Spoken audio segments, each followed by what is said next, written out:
बिस्मिल्लाहिर्रहमानिर्रहीम। अस्सलाम वालेकुम। पाकिस्तानी अमेरिकन न्यूज चैनल के साथ न्यूयॉर्क से कैसर मुस्तफा भुट्टा। प्रोग्राम कैसर मुस्तफा के साथ सच जानिए। पाकिस्तानी अमेरिकन न्यूज चैनल को लाइक करें, सब्सक्राइब करें और पाकिस्तानी अमेरिकन न्यूज चैनल का मेंबर बनने के लिए थैंक्स पर क्लिक करें। हमास की अस्करी ताकत के आखिरी गढ़ की स्ट्रेटेजिक अहमियत क्या है? व्हाइट हाउस इंतजामिया के एक सीनियर एहलकार ने बताया है कि अमेरिका ने इसराइल की जानब से जनूबी गजा के इलाके रफा में एक बड़ी जमीनी कार्रवाई के खदशात के पेश नजर गुज़श्ता हफ्ते बमों की तरसील रोक दी थी।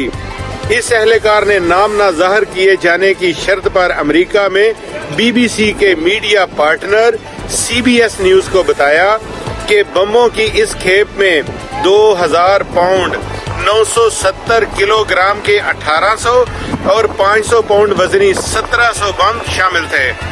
अमेरिकी इंतजामिया के सीनियर एहलकार का कहना था कि इसराइल ने रफा में शहरियों की इंसानी जरूरियात पर अमेरिकी खदशात को मुकम्मल तौर पर दूर नहीं किया है। दूसरी जानब इसराइल ने ताहाल इस खबर पर कोई तबसरा नहीं किया। व्हाइट हाउस इंतजामिया के एहलकार के मुताबिक अमेरिका का दो टोक मौकफ रहा है कि इसराइल को रफा में कोई बड़ा जमीनी ऑपरेशन शुरू नहीं करना चाहिए, जहां इस वक्त 10 लाख से ज्यादा लोग पनाह लिए हुए हैं, जिनके पास कोई और ठिकाना नहीं है।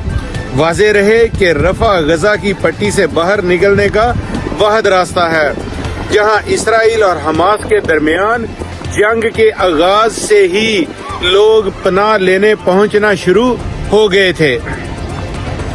ताहम सोमवार के दिन इसराइली फौज ने एक महदूद ऑपरेशन का ऐलान किया, जिसका मकसद हमास की अस्करी ताकत का खात्मा है।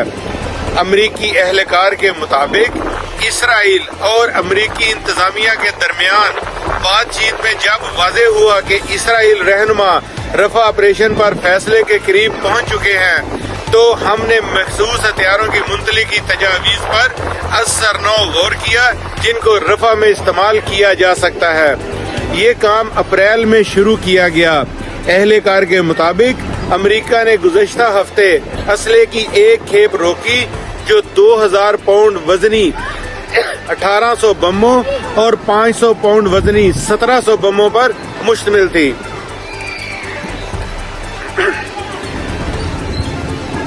हम 2000 पाउंड वजनी बमों के गुंजान आबाद शहरी इलाके में इस्तेमाल और असरात पर तवज्जो मरकूज किए हुए हैं और अभी तक ये खत्मी फैसला नहीं किया गया कि इस खेप के साथ क्या होगा।